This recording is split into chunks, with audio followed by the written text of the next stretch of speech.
izquierda, y les pido por favor que no obstruyan las escaleras ni los pasillos durante esta plática. Bien, pues nos da muchísimo gusto tener aquí hoy a Cédric Villani. Cédric necesita pocas presentaciones, ha hecho avances muy importantes en matemáticas, en física matemática, asociadas a algunas palabras clave que voy a decir, como ecuación de Boltzmann, amortiguamiento de Landau, optimización, transporte óptimo, curvatura de Ricci. Se ha interesado también no solo por las matemáticas, sino también por comunicarlas y también por el pasado, presente y futuro de las matemáticas. Y como muestra de esto, quiero citar algo que es sus novelas gráficas junto a Edmond Baudouin, que son Los soñadores lunares, acerca de 4 genios de la historia, y más recientemente La balada para un bebé robot. Tiene también, bueno, y quizás hubiera comenzado por esto. En el año 2010 le fue otorgada la Medalla Fields por sus contribuciones a las matemáticas. Hoy, gracias a los esfuerzos de la Embajada de Francia en México, lo tenemos aquí. Le agradecemos particularmente a la embajadora Anne Griot por poder tener aquí a Cédric, y le agradecemos también a Catalina Stern, ya que la facultad nos recibe aquí con Cédric. Y pues no hablo más, con ustedes Cédric Villani.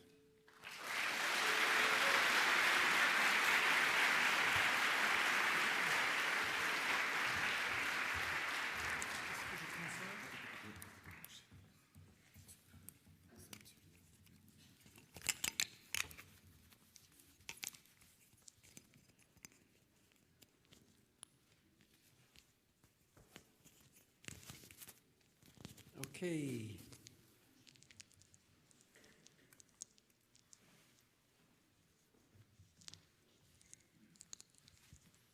Okay, everybody hear me well? Here, working, fine, good. Thank you, people. It's a great pleasure to be here for this lecture in which we are going to talk about mathematics and the rest. I want to put this out. How do I do? Who knows? Okay, let's remove it to be sure that there is no interference. So, I think title is something like Mathematics in the 21st Century. I defended my PhD at the very end of the 20th century, since it was 1998. And so my career as a mathematician post-PhD almost coincides with the beginning of 21st century. It's been going for 2 decades, but already I could see a number of changes and strong trends, as many of those in the audience with a bit of experience have seen. What are some of the main changes that we witnessed? First, we saw an increase in the number of mathematics worldwide, in the sense that there are more mathematicians nowadays than ever, more mathematical publications than ever, and larger number of fields and problems and subfields than ever. And it is continuing to grow. It comes, by the way, with great challenges for our publication system, for our universities, and so on. At the same time, as the request for mathematics and mathematicians increased, the problem of finding students in mathematics was not so easy to solve worldwide. And we have seen here and there, typically in developed economies in particular, the numbers of students that are motivated by mathematics go decreasing for a number of reasons, but it has been a worldwide problem. At the same time, a lot of moves and internationalization of mathematics. Emblematic moment was in 2014, when the International Congress of Mathematics in Seoul witnessed the fact that the 4 field medalists all had international stories. There was that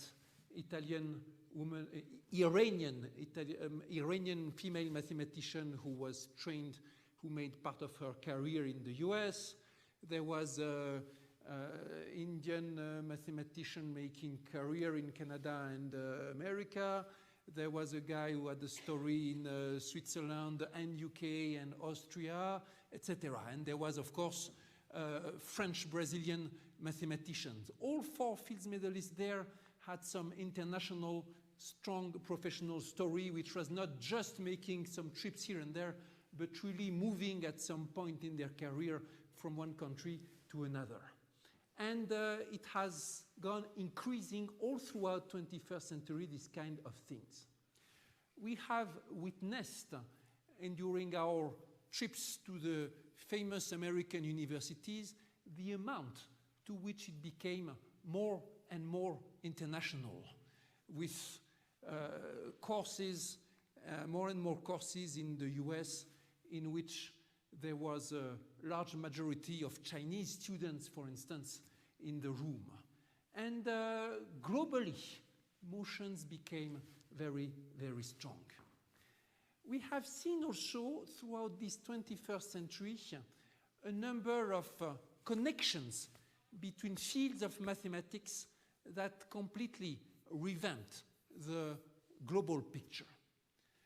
Most spectacular event was the famous proof by Grigori Perelman of the Poincaré conjecture, announced around 2002 and eventually accepted by the whole community a few years later after due verification, when Grigori Perelman received and refused the Fields Medal in 2006.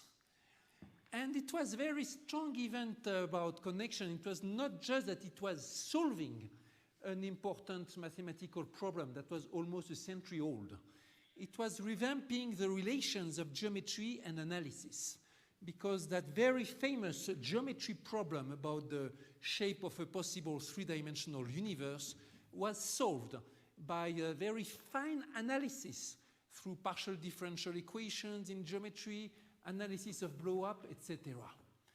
All throughout the world, in many places where there were these geometry teams that were not interested in analysis and sometimes saying, okay, the analysts are playing with their equations and so on, but it's not half as funny and exciting as what we can do with geometry.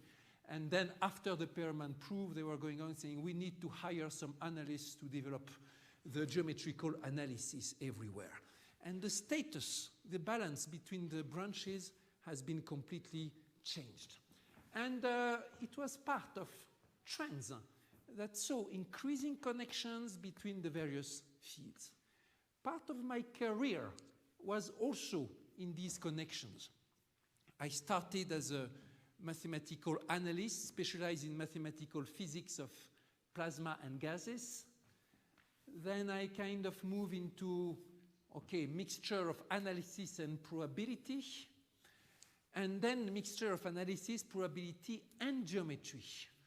And was among a group of people who discovered strong connections between concepts of statistical physics, concepts of geometry and curvature in particular, and concepts of optimization, in particular concepts coming from economy.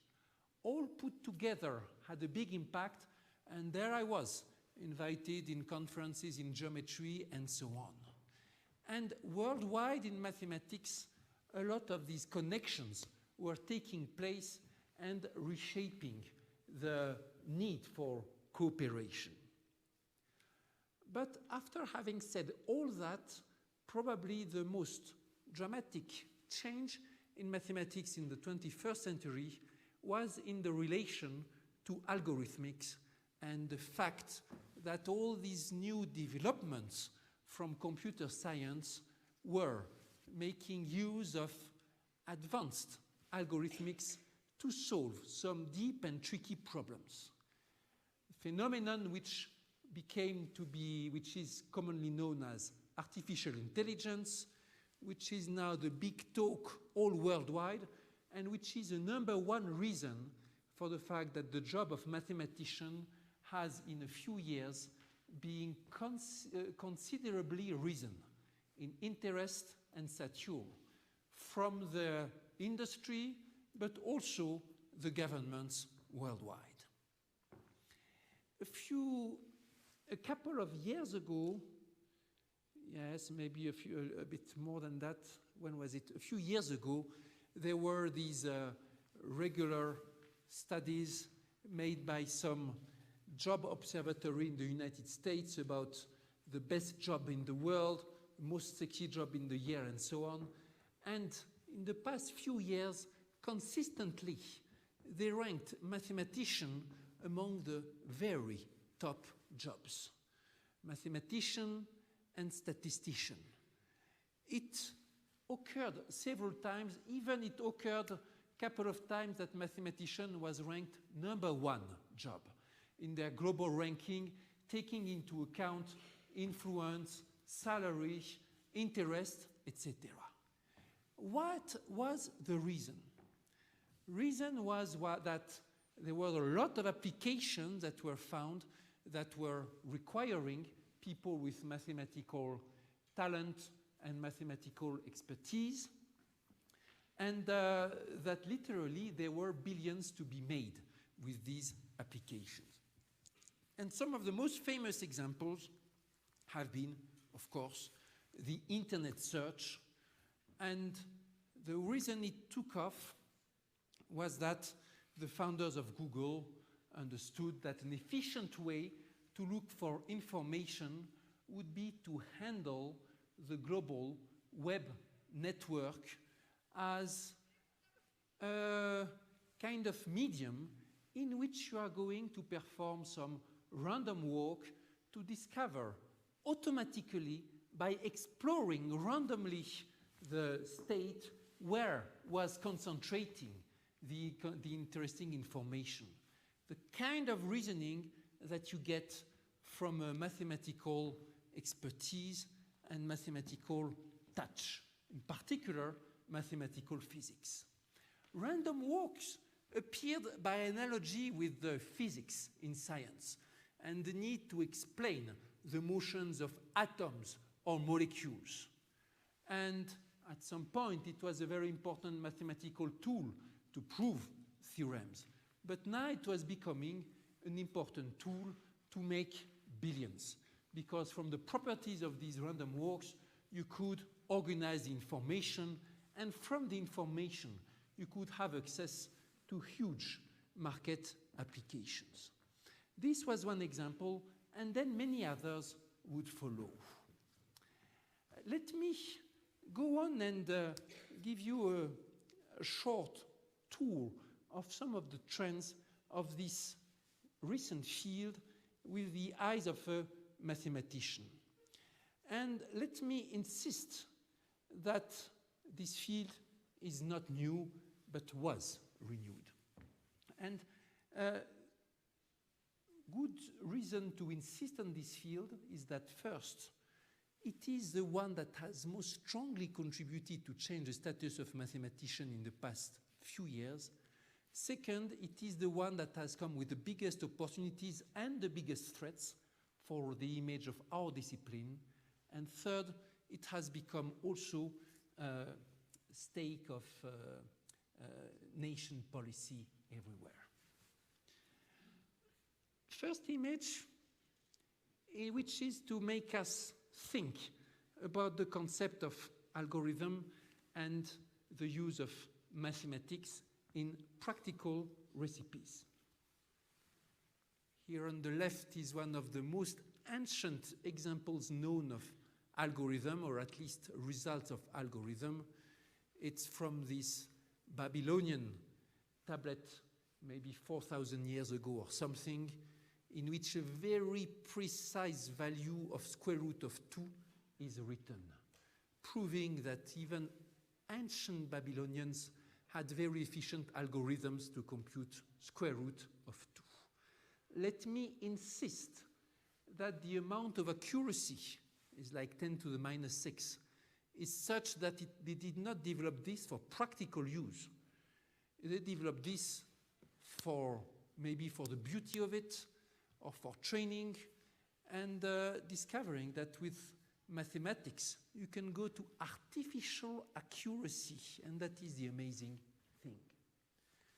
Now, algorithms were subject of a lot of developments throughout the history of mankind, but they became really dramatic with the rise of modern computing at the middle of the century, and played a key role in the world history when they had a central role in the Second World War. This picture is drawing extracted from one of the works that you mentioned that I did with drawer Edmond Baudouin about the moonshine talkers. And this is Alan Turing. By the way, there is a Spanish version of that comics. And here Alan Turing is reflecting over his role in the war and the future. Now, it was the first time that the political history of the world was depending on the quick solution of an algorithmic problem, or rather, finding a very efficient algorithm to do something. And we know the essence of algorithmic science is, first, find recipe to make mathematical constructions automatically, and second, decides which are the fast recipes and which are the slow recipes. And finding the fast recipes can be a matter of life and death. And now, all of our modern development in algorithmic is about these two things, which are the ways to achieve the construction of a mathematical object and how to do it fast. And the main lesson that we learned in the past few decades is that there are many, many things that we can do algorithmically that we did not suspect, and that these things can be done much faster than we thought.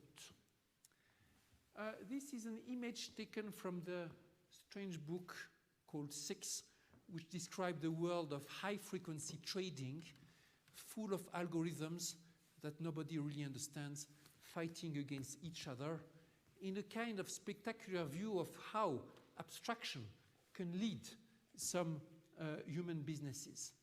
And by the way, the author also describes how in this world of trading, a lot of high-level jobs were replaced by technicians in relations with algorithmics.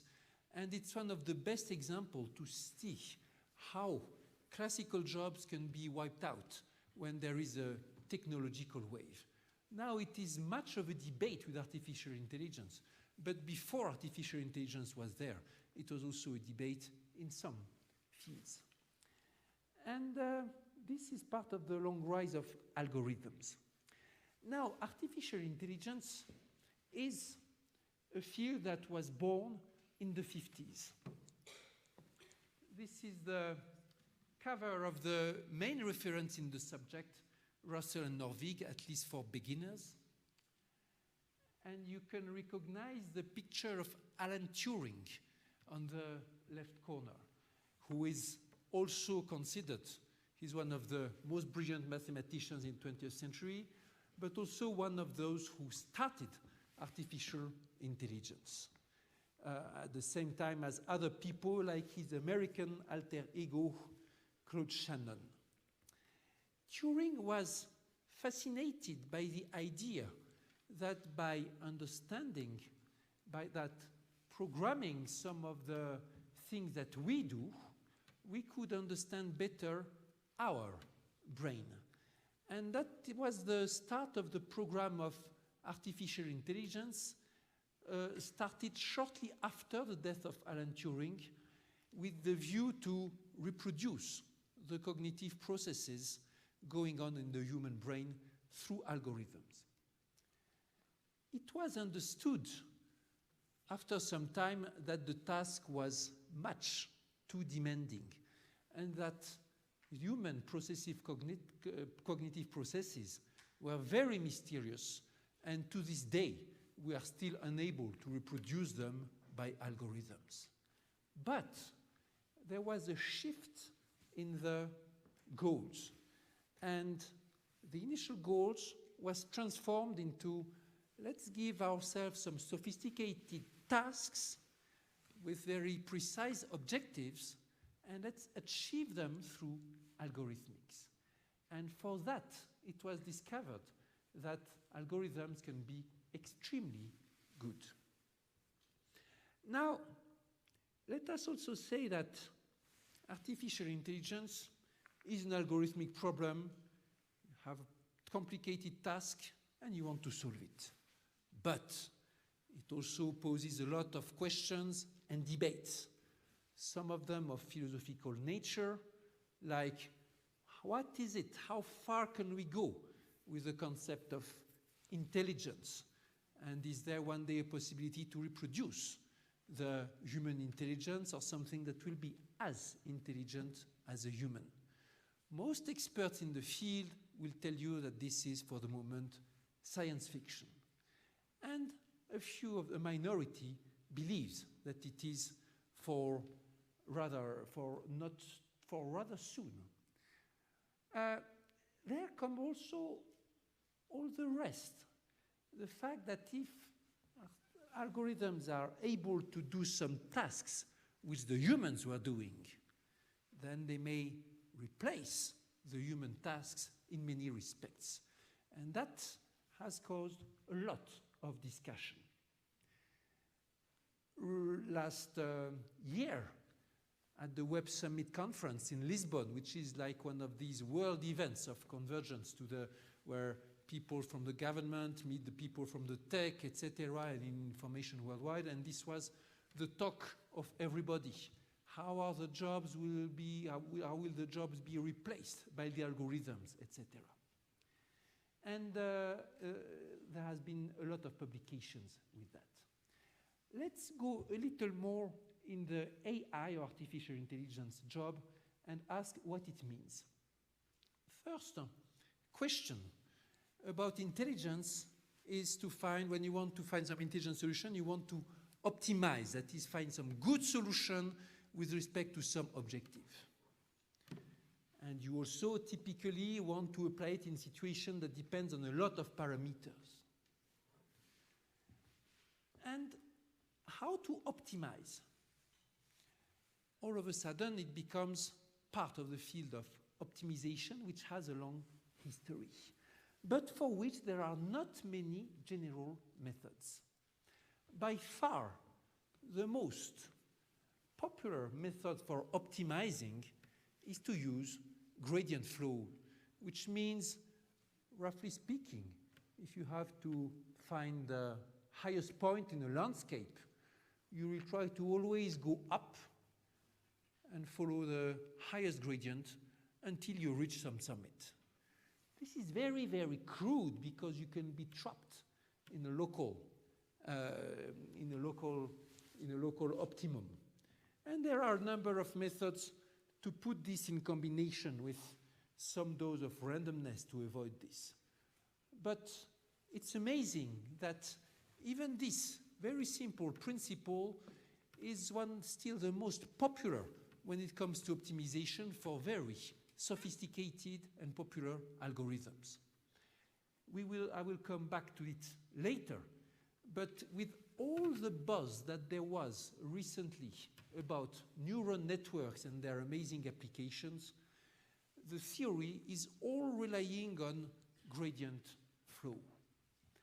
Other way to optimize is to use competition and to mimic natural selection, and this also was made. Probability, stochastic, Monte Carlo was put on top of all this. And linear optimization is a particular subfield of optimization in which problems and methods are linear and in which more methods are available. Second thing about intelligence is learning. You say that something is intelligent when it is able to adapt and to improve from knowledge. One of the oldest experiments of learning in an automated system is this automated mouse by Claude Shannon. You can see the movie online. It's hilarious. And you see the mouse, which was called Theseus, that learns his way out of the labyrinth.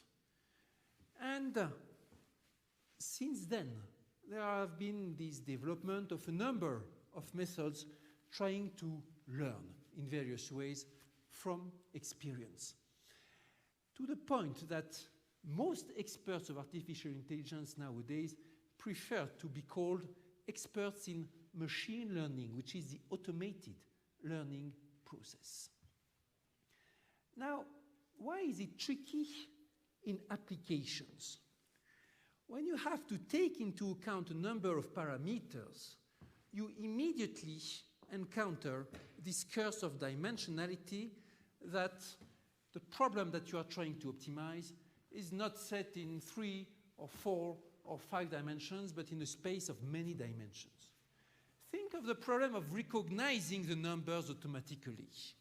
If your numbers are written as in the old-fashioned ways, for like, you know, you see the clock that there is in this room, it's very easy to recognize 114 or 115 because it's very much normalized. And there is only a small finite number of possibilities that you have to recognize from.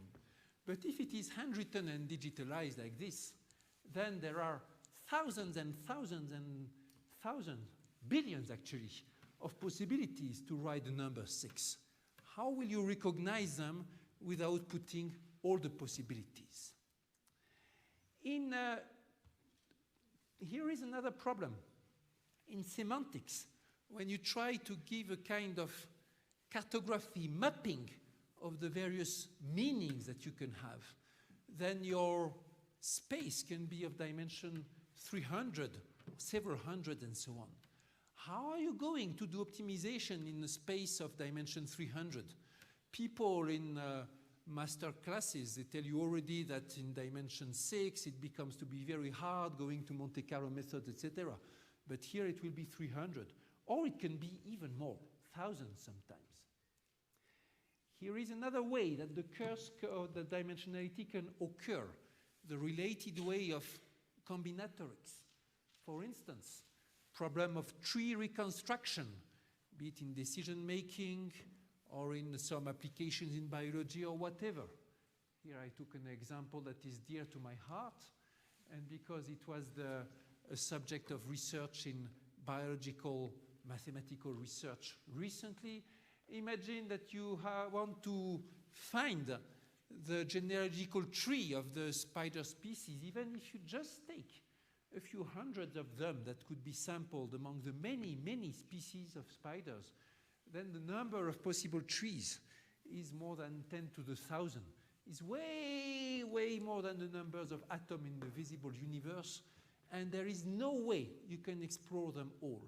So you have to, in that problem or in this other problem, you have to find a solution that will lead you, an algorithm that will lead you to a good solution, even if you are exploring just a tiny bit of the space of possibilities.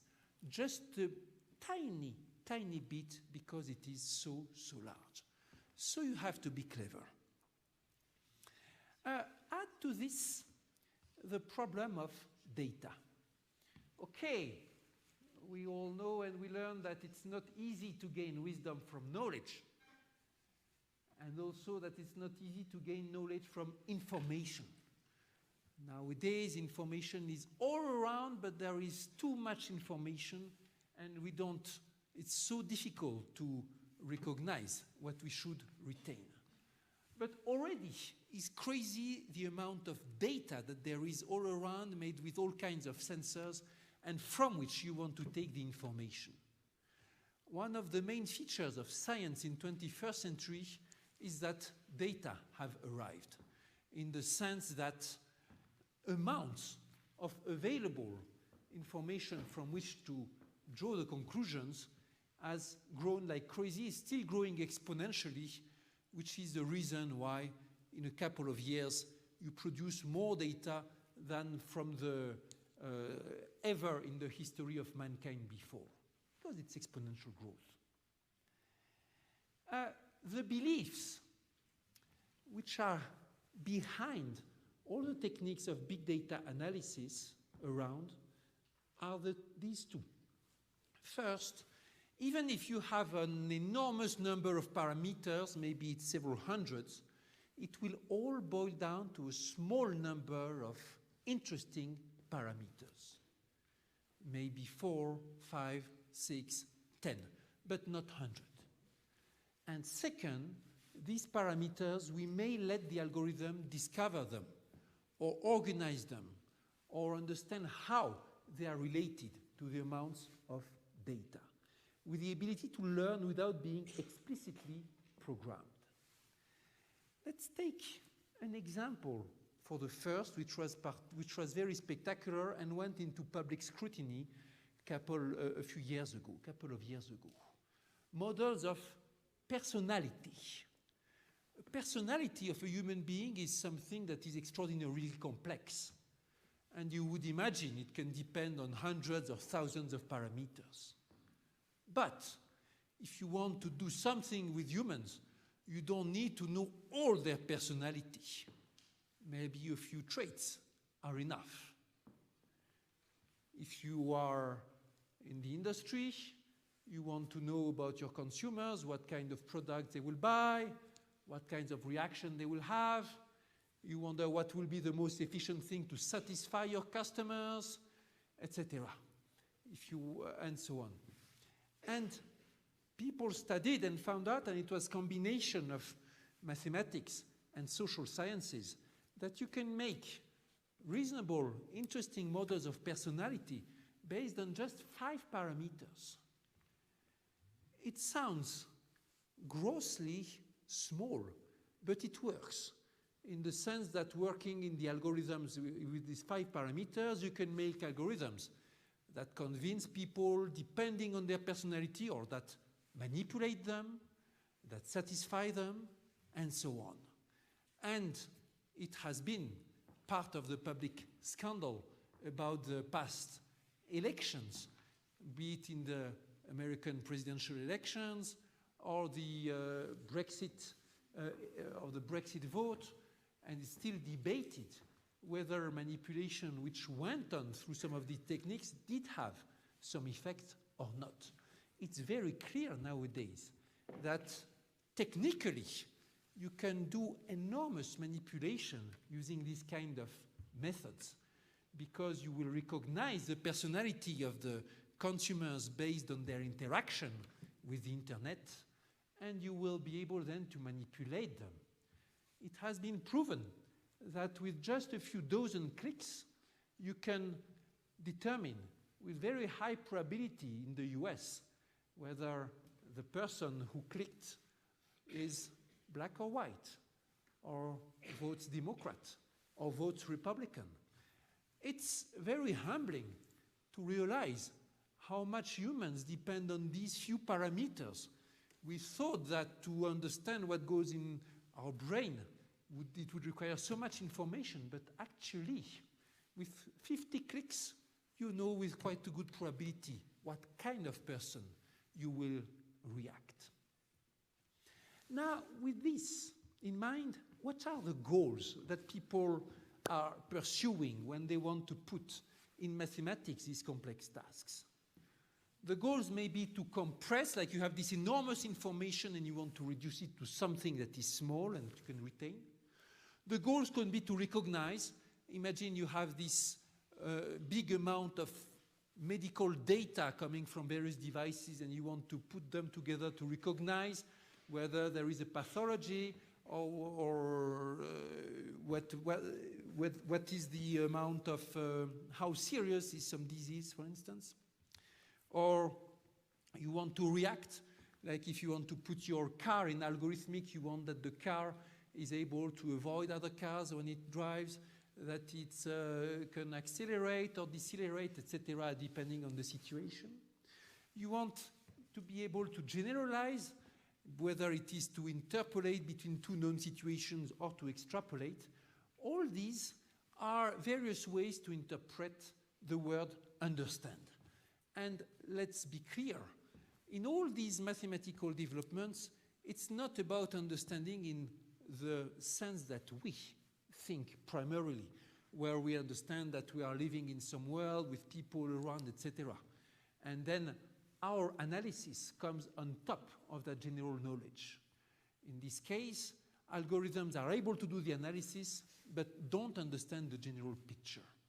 They will be able to understand what kind of disease it is, but they don't understand what is a disease, what is a person, neither what is desirable or not. They will analyze, do these precise tasks.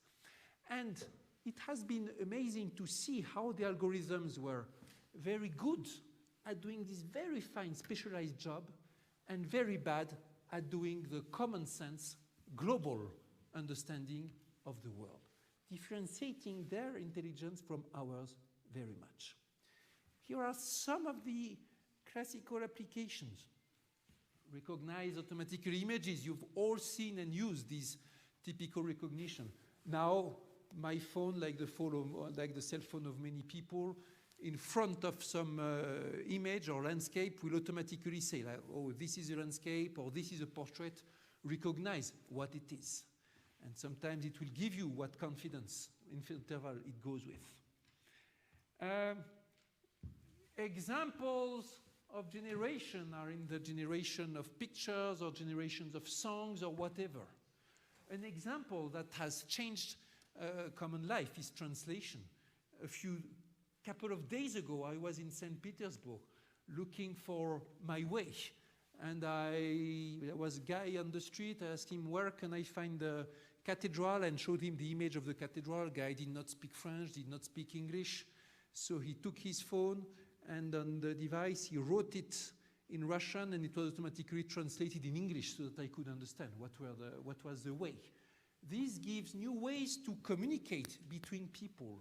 Now, this translating machine has learned how to translate, but has no idea about the meaning of the church or the words in general. It is just applying some automated and very efficient algorithms of automatic translation, whose ingredient number one is statistics. And with this is a good example of how the mathematics combined with the technology can transform the life, but also of how the field math will be transformed by the use. I will come back to this. Here are some other fields of applications. Of course, self-driving cars. Of course, in the medical field, these prosthetics that will adapt to the morphology. Some crazy experiments include things like control devices just by thought, which is still experimental, but with some experience. You will be able to control the drones just by thinking of which direction he should go. And there is nothing mysterious, like the device will make some correlations between the trajectory of the drone and the kind of patterns that go in your brain. And there will be some learning. So one of the most crazy projects that I've seen among the past few years was a project trying to eventually, say, let's in a few decades, give back sight to people which have become blind. A crazy project in which you train the brain to react with some drug that will be sensitive to the light, and some light transmission depending on what you see on you don't see, but there will be the lenses here. So here analysis, partly hardware, partly software, resulting in some light signals that are shown to your brain and that will react. Completely crazy. But all the bricks are there. Mixture of biology, chemistry, physics, and software, algorithmics, mathematics, whatever. All combined together. And this kind of experiment shows you well the new position of mathematics as a facilitator for other projects. Okay. Are there some impacts that the mathematics can have on other sciences which are new? The answer is yes. And we all know how mathematics transformed other fields, starting from physics, but then moving to biology, etc. Also, the recent big data developments do have some non-trivial conclusion and implications in other sciences. Here is an example that was in the news in biology a couple of years ago that we can all understand. Through big data analysis, it was discovered that there is not one but 4 species of giraffe. They all look alike, but when you look their analysis of genomics, you see that it clusters in 4 different parts. And the resulting article in which it is explained why you should believe so is all filled with keywords such as convergence of Monte Carlo Markov chain and fine statistics analysis that very few biologists are trained to understand. Based on a software that uses, these are keywords, Bayesian Monte Carlo Markov chain inference package, with a wide range of coalescent models, including the use of temporally sampled sequences. Now with this, we see that the mathematics, modern algorithmics has exported also in other sciences. Mathematics recently is being tried to overcome one of the most famous mysteries in biology, which is making the connection between the genotype and the phenotype. Genotype is the sequence of A, C, G, T, etc. Phenotype is the result, what we see, our proteins, our functions, our traits, etc. And it's so difficult to connect them. And the statistical approach to that is conceptually depressingly simple. Like, let's consider that there is a function to learn, which is the function that maps the genotype onto the phenotype. And let's use mathematical learning or machine learning to emulate or reproduce this function by giving the algorithm a large number of couples, genotype, phenotype, genotype, phenotype, and see how it runs. And here is the kind of results. So in this demonstration, the researcher shows how, based on the genetic code, the algorithm will reconstruct what face you should have. You can do this in principle with the DNA of your baby if you are a pregnant woman. And the algorithm will give you the face that your son or daughter will have as a grown-up. Interesting and scary. Here is a comparison with the two. You see here he applied it to himself. And so there are a few differences because he let his beard grow, which the algorithm did not know. And also he likes the good eating, which the algorithm did not know. But it's very close, and it will go on improving and improving. Imagine all the challenges that it causes. Will there be need to have a law that forbids to have this kind of analysis so that to make sure that we don't evolve into a society in which we select our kids depending on their physical traits? Will there be a need for new experts that will be able to testify in court that the face which has been reconstructed from the DNA on the crime is that the algorithm is efficient? You see all the kinds of new problems that will appear. And maybe you can even imagine that you get some, I don't know, you put these DNA stuff into, let's imagine the most nightmare that you want.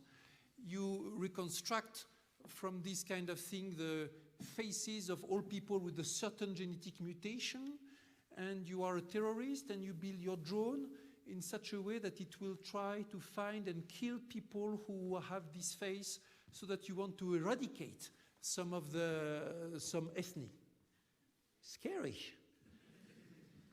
Not so far from being technologically feasible. With these kind of things, we have to be, of course, very much interested in the applications and also make sure that algorithms are used for good purpose. Okay, a bit more on how does it work. Yeah, let's not take too much about this. But still, some of the ingredients. First, if you go to Wikipedia or whatever, and you ask what is the theory of artificial intelligence, first surprise will be that there is a number of different techniques, so that you cannot say that it's one technique or another. And second surprise will be that all of them rest on simple grounds. The most famous advanced neural networks methods rest on very simple theory.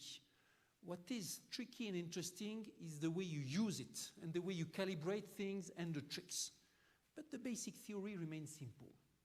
And there are deep, big theoretical mysteries in there, which is an interesting change of paradigm from historically. When computers were invented, their first task was to solve differential equations. There was a good theory for differential equations, and people wanted to compute the solutions. For Neumann, Shannon, Turing, they were all fascinated with the solutions of differential equations and partial differential equations. Nowadays, we're able to compute solutions of a lot of things, but we don't understand the theory behind. I told you about one of the methods of random walk. I told you about Google. Let's see how it works in practice for the Google type algorithm. The very basic principle is very simple, but needed a mathematical mind. And it will go down history as one of the occasions in which mathematical thinking changed our day-to-day life. So in the PageRank, which was the first baby model of Google algorithm, you say, okay, there is information all around, and that information is hidden in the web somewhere because people have the information. But I want to know where that information is most concentrated. Now, these are the web pages pointing at each other, because when you are on the internet, when you want to attract the attention of people to something interesting, you make a pointer, which is an HTML link. And let's imagine that it's a bit as in scientific publication. When people are most pointed at, it means that there is some interesting thing. So let us try to discover among the web pages that talk of a subject, which are the ones that are most pointed at in some sense, most connected. Not easy. Look at this and think that your system of web pages, there may be 1 million of them. So let's go on with the algorithmic solution. Imagine that you send a number of digital random walkers on your graph here, and it will go randomly from node to node. This is random walk on graphs, and it has been a subject of development throughout the 20th century. All throughout the 20th century, random walks in which your system goes randomly from one direction to another were used for developing lots of things in mathematics. And the big change in 21st century is not that there was a new theory of it, but the fact that it was applied to this problem at such scale. So let's go with these random walkers and see where they have the most tendency to accumulate. And the philosophy of PageRank was to say, that is where I will look first for finding the information. In this case, we see the 2 nodes, which are most preferred by the work, and so which will be the ones designated by the algorithm. Okay, see here, you may think at the beginning that if we want to understand where the interesting information is, we need to have some understanding of the way the graph is organized. But where is the understanding here? We forgot it. Just use randomness and see how the solution emerges from the chaos. And a lot of the developments in the past decades in artificial intelligence, in the past decade, have been also about this. Let's forget about understanding structure. Let's go with the statistics and see what emerges. It was humiliating in a way. Think of artificial translation. People had been working hard on the semantics and how to organize the understanding of the grammar, etc. And it never was very good. And then arrived other people that said, okay, look, it's a problem of reconstructing a function from the text in French to the text in English, maybe. Let's give a lot of examples to the system, and let's use statistical procedures so that it can reconstruct the function automatically. And it worked much better. Of course, eventually, there will be need to combine the understanding approach with the statistic approach.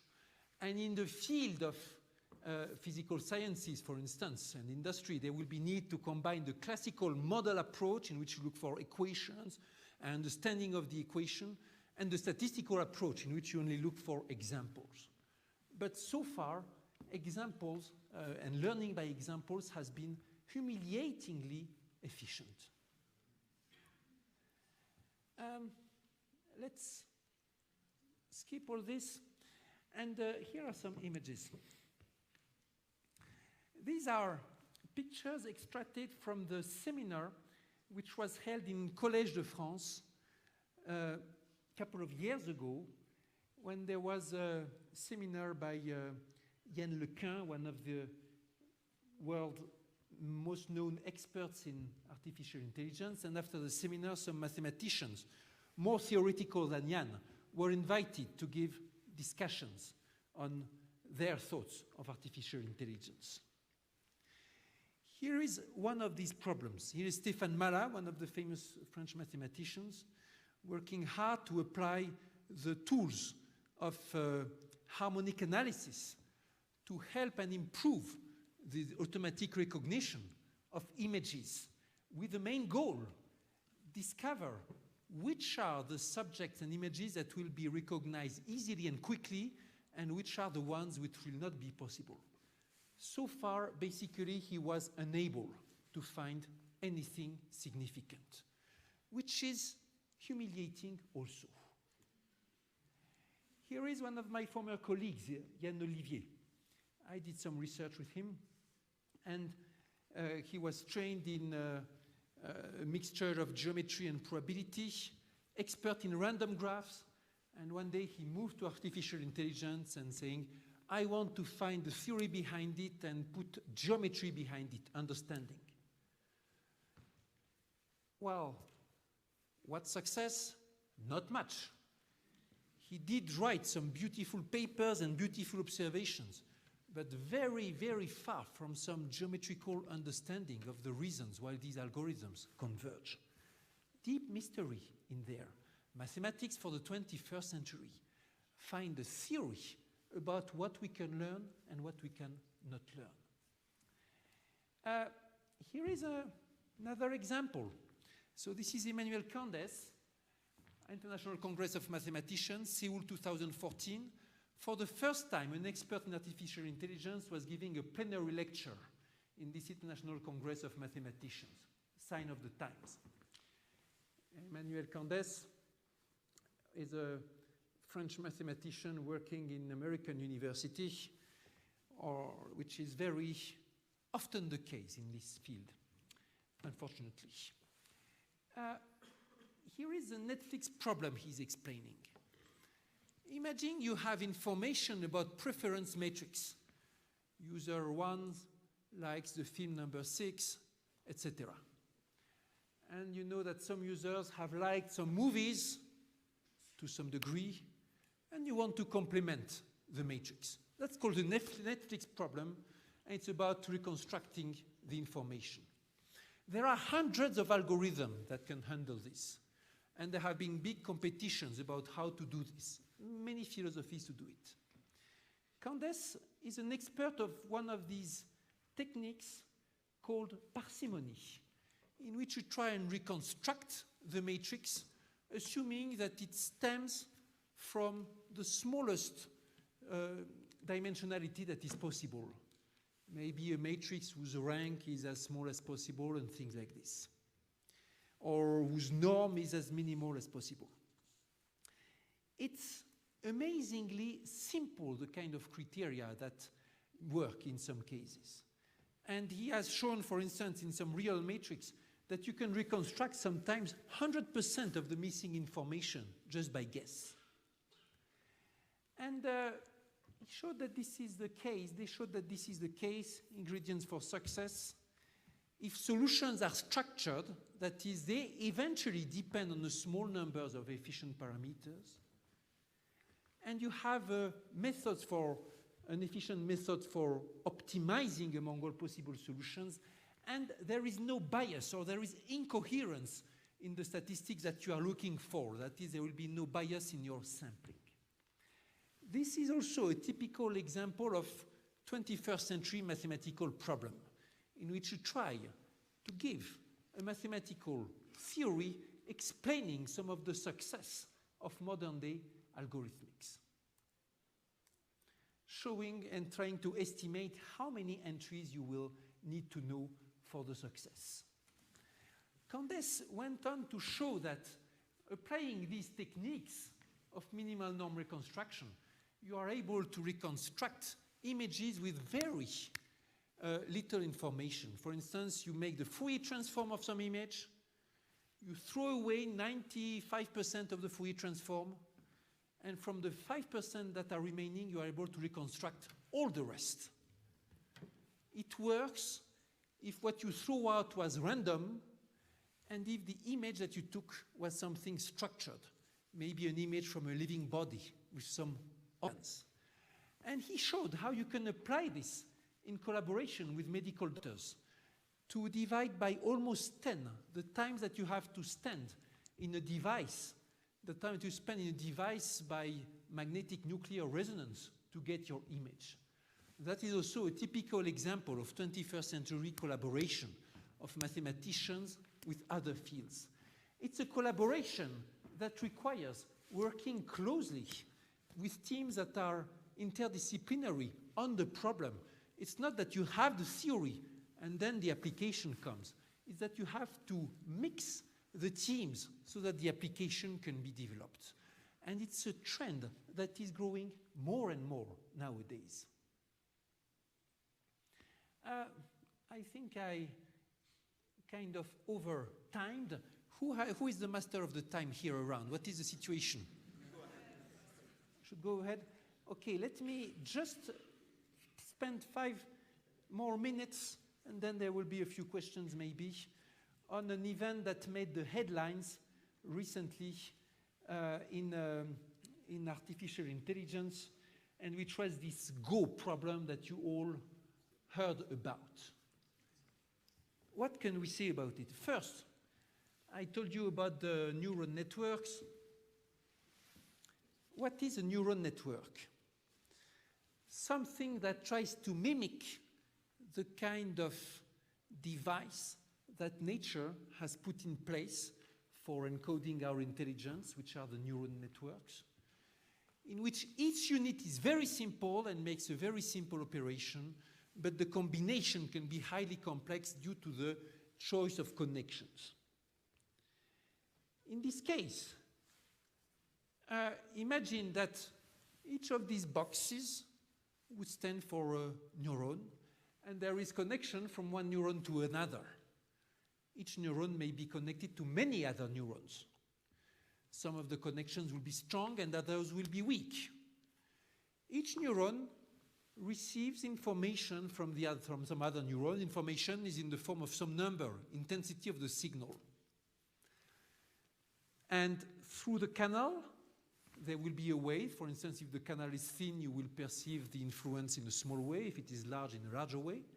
You do the integration of all this, and then you decide to transmit the signal or not, like something binary. Or usually it will be with the sigmoid function, there will be some kind of threshold. This operation is very simple. But the combination of them can be very complicated. And in this, you start with an image. Maybe you take some basic Fourier transform of it, low mode, high mode, etc. And each of these gives you numbers, and you make these numbers go through a cascade of simple operations like this. In the end, you have some output. What is the output? You are trying here to emulate a function. And the output may be a word. For instance, cat if the image is a cat, tree if the image is a tree, etc. And in a neural network, you start with some, we have a bank of examples maybe, and you try to make sure that your neural network reproduces the examples. You give it examples like xy, like y is the image of x, and you want it to be able to emulate the function f, which is unknown. And you arrange the coefficients through some descent algorithm so that it matches. Okay, principle is simple. Then there are many complications and tricks. Here is the paper, the scientific paper corresponding to the experiment that made the headlines worldwide. When this Go algorithm beat one of the most famous Go players in the world. When I started my career, or even later, I mean 10 years ago, when I was discussing with people who were experts in probability and automating games, they were telling things like, you know, Go is very tricky, amazingly interesting, because it's very difficult to encode which are the good strategies in Go. And the combinatorics is monster, and this should be approached in a probabilistic way. I remember a conversation with Benderin Werner about this. And it was a surprise to everybody when this Go algorithm was obtained. How does it work? Vexingly efficient, as I say. So how does it go into the kind of network, neural network that you are saying? Well, if you want to program your Go algorithm, basically you try to emulate the function that maps the configuration to the next move. In this configuration, I do this move. In this other configuration, I do that move, etc. So start with a lot of examples from the grandmasters, all the games that they played, feed this into the neuron algorithm so that it learns to reproduce the moves of the grandmaster. If you do this, it will never be better than the grandmasters. So then you have to use more power. That is what they call reinforcement, and which goes in the exploration of other configurations. And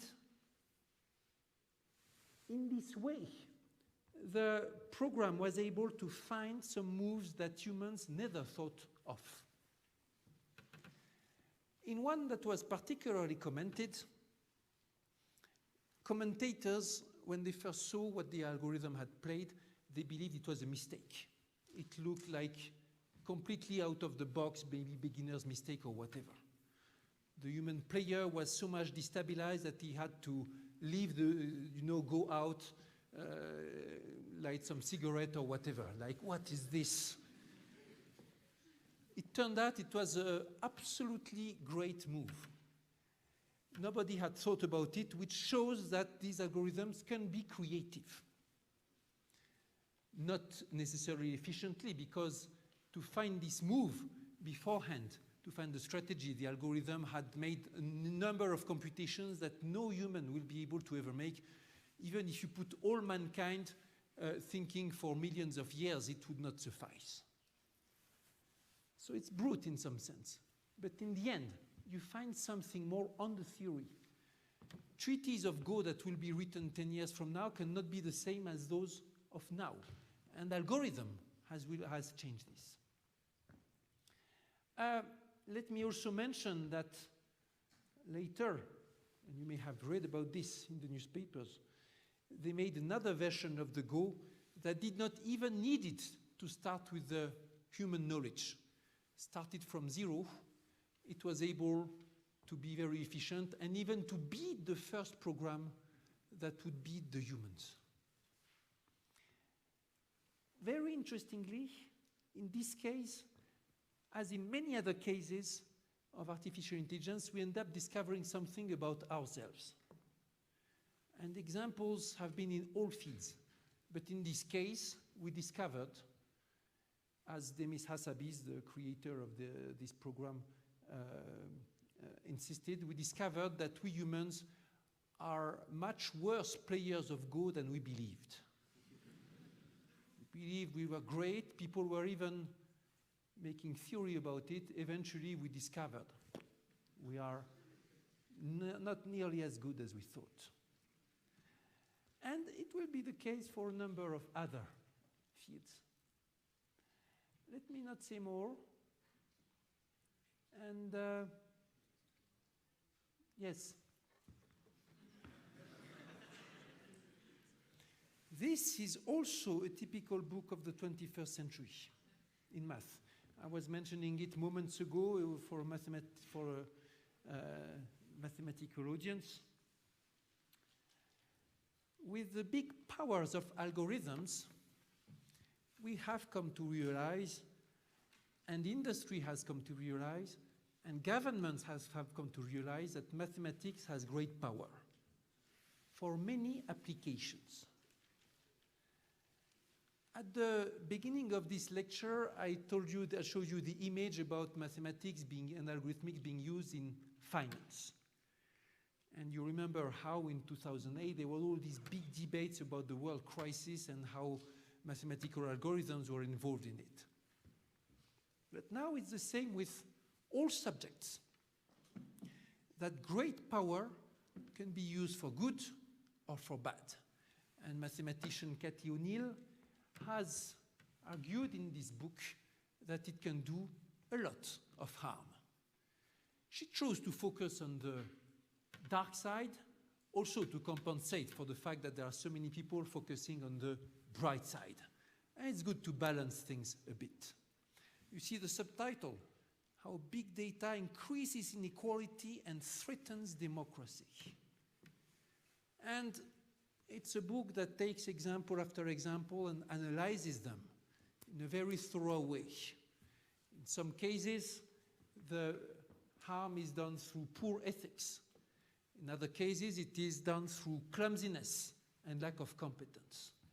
Either way, we need to be aware of this. It was, for a long time, there was debate about whether statistics should be considered as part of mathematics or outside mathematics. In America, very often they say in the United States of America, they would say statistics is apart from the math, but in France we consider statistics is part of math. The reason being that you cannot apply statistics if you don't know about the problem you are working on. And there are famous examples of great statisticians who arrived at the wrong conclusions because they applied their statistical theory to fields that they did not know of. And now, with the subject of algorithms, modern algorithm, it's a bit the same. You cannot apply it well if you don't know well the field that you are working on, and analyze the performance in light of it and work with people from the field. This poses new responsibilities, but also new challenges for organization. There is a lot of need of mathematicians in the industry. in sectors in which the algorithms are being used. And there is need for these bridges more than ever, so that the communication, the ethics, the way to apply will be more and more part of what is mathematics. This has already started to be an important trend in the 21st century, and it will continue to do so for sure. That's all. Thank you.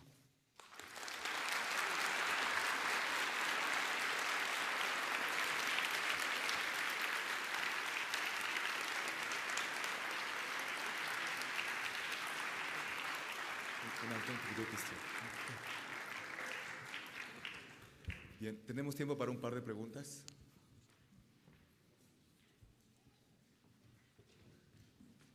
Well, hi. Can you hear me? Yeah. Well, all these mathematical applications are very interesting, impressive, and even scary. But let's go back to the start. What do you recommend to someone who's beginning in the study of mathematics nowadays? What do I recommend to somebody doing mathematics study nowadays and wanting to go and explore some of this? First, there is not one kind of mathematician, there are many kinds. And even in respect to this kind of fields, there are many kinds of mathematicians. Some of them will try, like some of my friends, to first be very much expert in some directions of mathematics and then try to use their expertise for the theory of this. Some others will want to directly try and experiment from the algorithms, from the programs. If you want to explore this field, you need to go a lot in the experiments and projects and to find some cases, people who are working on some applications or things like this. Or you have to play with this, etc. But it's a field in which the knowledge gained from experiment is fundamental. Worldwide, it is tricky to organize. And in some places, they are moving very aggressively into this. In some other places, they are staring, like, what should we do?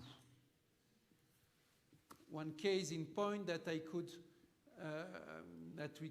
encountered when I was working on a report for the government, French government on this, was the MIT Harvard joint training between people, students of law and students of algorithmics. In this particular training, they put people on projects in which they work together in teams to solve some problem related to application of law through algorithms. There may be a number of problems, like in the logical analysis of the web of laws, if I may say, or in the so-called predictive justice, in which you try to determine automatically a guess of what would be the penalty for this or that. It may be about the way to automatically find the relevant law articles in a big body of laws corresponding to some problem. It may be about automatically write some legal documents or templates for documents. So there are a number of possibilities. But to develop them, you really have to have this contact, interdisciplinary contact.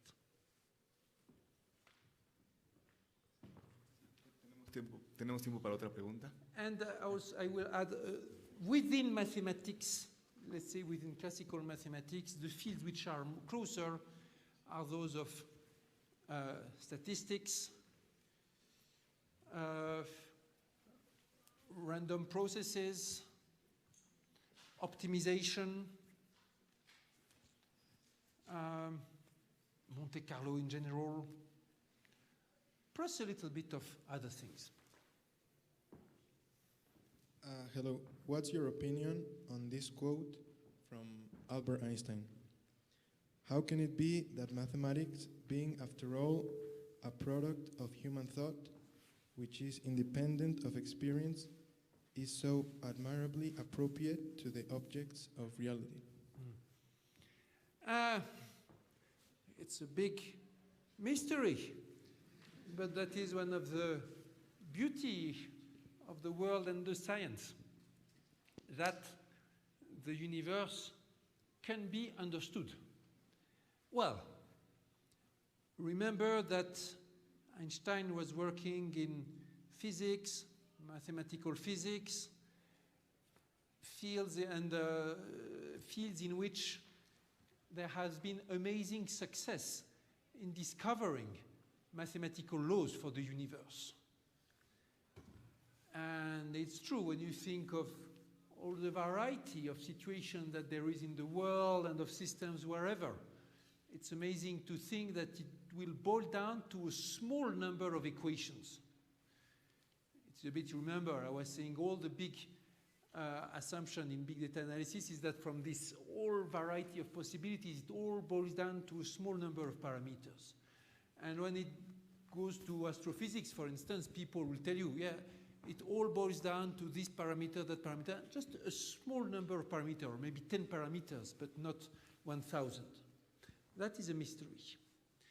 Now, one has to be careful also with the fact that for biologists, life sciences in general, situation is much less satisfactory.